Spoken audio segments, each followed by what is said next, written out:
the intelligence community gets together and say, this is our best estimate.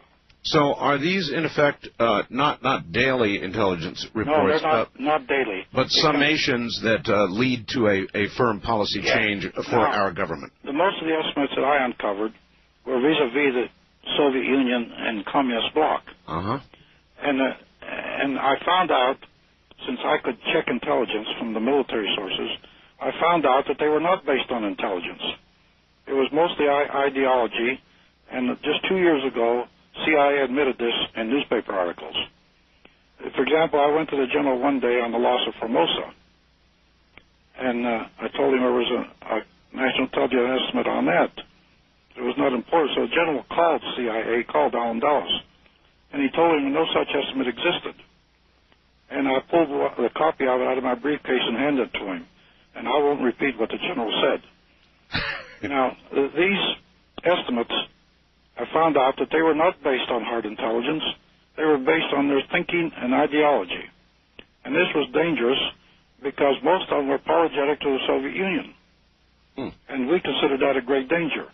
So when I laid these out to the general, and by the way, in 1962, I testified for 2 days in front of a committee of Congress, a Senate Judiciary Committee, and this testimony is still rated top secret. It was on this subject. And Trudeau refused to comment on these overnight like they wanted, because they didn't want anybody to check on them. So they made up an excuse that he gave when Adenauer called him in Washington, and he briefed Adenauer on these cards. Well, I got in the act, and I sent over to Germany, the CIC, the military, and I told them, get me information that Galen's outfit is penetrated. And they did. So Allen Dulles immediately took off for Turkey. And I still remember that's where he went. And two of my friends, former ambassador of Thailand, Max Bishop, and ambassador to South America, Mexico, Robert Hill, came with me. We went to see Senator Bridges, at the time chairman of the Armed Services Committee. And he was a tough old man. And he promised us that there wouldn't be another officer promoted in the Army until Trudeau was brought back and promoted. And he did. He got promoted to lieutenant general. So this was the intrigue that went on. And, of course, this increased my animosity with CIA because they didn't like an intelligence officer uncovering this. I'm sure. And remember, at the time, I was at the White House, which was considered above them. So I could call a few names back when I wanted to. And there was not much I could do about it.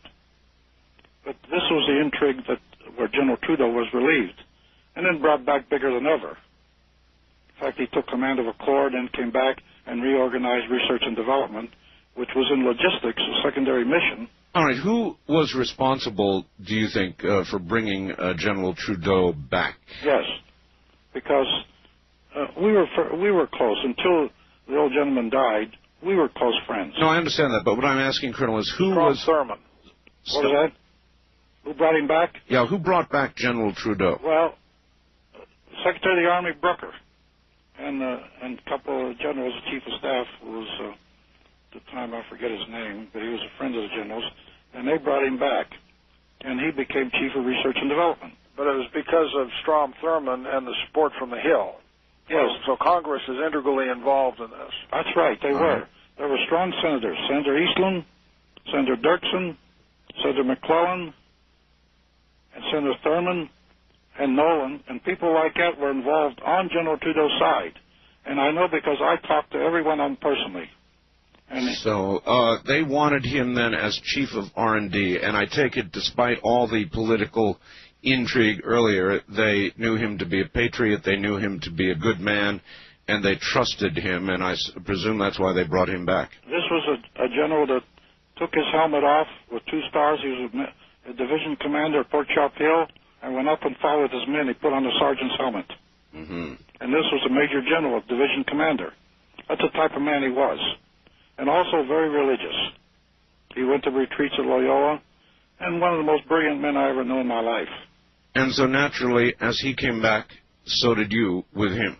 Well, I came back from Germany, and when he found out I was back, he sent for me. And I walked in his office, and I saluted him, and he said, "You aboard, Phil?" I told him, "Yes, sir." He said, and the only order he ever gave me was, Phil, watch things for me. The rest don't understand. And what he meant, the inside workings of the government. So that was the story on the general. Okay. Because he challenged the estimates, which were a danger to us. Because the Soviet Union at the time has said, we will bury you. I recall. Yeah. So, by the way, a defector told me that he was talking to Brezhnev in Germany and in Russia. There's a defector from Poland named Goloneski.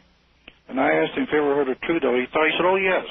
He said, Brezhnev told me, and Brezhnev was premier then, he said that this is the most dangerous general in the U.S. Army. A defector actually told me that. Michael Goloneski. And from what point of view do you think he meant that, the most dangerous man? He meant that also as a fighting general, and because of his knowledge also in R&D and intelligence. He knew what they were up to. All right. So now you went to work for General Trudeau, and this is where things begin to get interesting for you. Yes. At this point, again, you had never laid hands on anything extraterrestrial, probably hadn't seen a UFO or anything else. In other words, you were not any sort of ufologist or even interested. I saw a body at Fort Riley, Kansas, but I put that out of my mind until I could corroborate the information, like in intelligence, and prove it. And later there were some experiences that happened. My radars were picking up objects at White Sands when I commanded the range battalion, traveled 3,000 or 4,000 miles an hour. I guess that we'd better back up then. If you saw a body at Fort Riley, Texas, tell my audience... Kansas. It was in Kansas. Kansas, I'm sorry, Kansas. Tell my audience that story. Well, what it was, I was appointed one night post-duty officer. Actually, lately there have been some criticisms.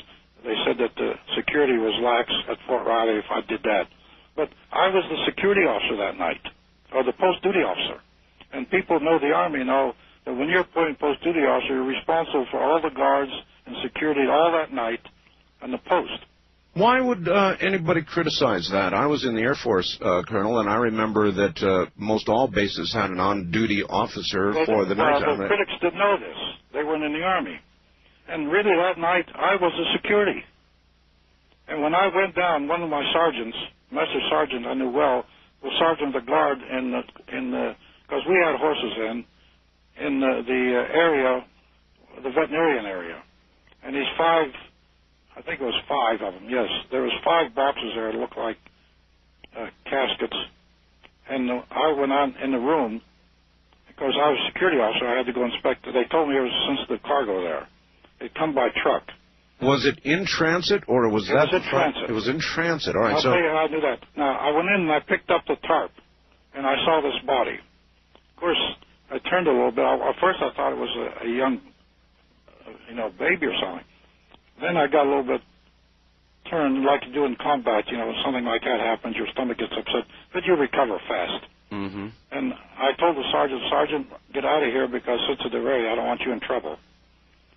Go out to your post, and I'll be out in a second. I put the tarp back down. Now, this only lasted 10 or 15 seconds. And what do you recall seeing? You say you saw a body, Colonel. I saw an extraterrestrial, skinny arms, skinny legs, under 5 feet, had a fairly large head. Not large, but compared to the body, it was large. And the eyes, they were slanted eyes. No nose, no mouth, no ears. And it was floating in some liquid, and it was a gray color. And that's what I saw. And I immediately dismissed it. I figured, I don't know what it is until I can corroborate like an intelligence, maybe later. And later on, I was able to prove what it was. Do you know what that liquid was? No, I had no idea. Uh-huh. And you say there were a total of 5. Is that correct? 5 caskets or 5, if that's what you want to call them? No, they were crates-like. But they had a liquid in them. The thing was floating in some sort of liquid. Okay, what date was this, as best you can recall? It was Fort Riley, Kansas. And the date? 1947. It was in July. July. Because I went to Fort Riley, Kansas. I was stationed out there with garrison duty. We had an intelligence aggressor force we were setting up for the military, and we were writing courses for intelligence. And I joined the Department of Non-Resident Instruction at Fort Riley, Kansas. All right. Since you're an eyewitness to this, and you're now 82 years old, is that correct? 82. It's very, very important that we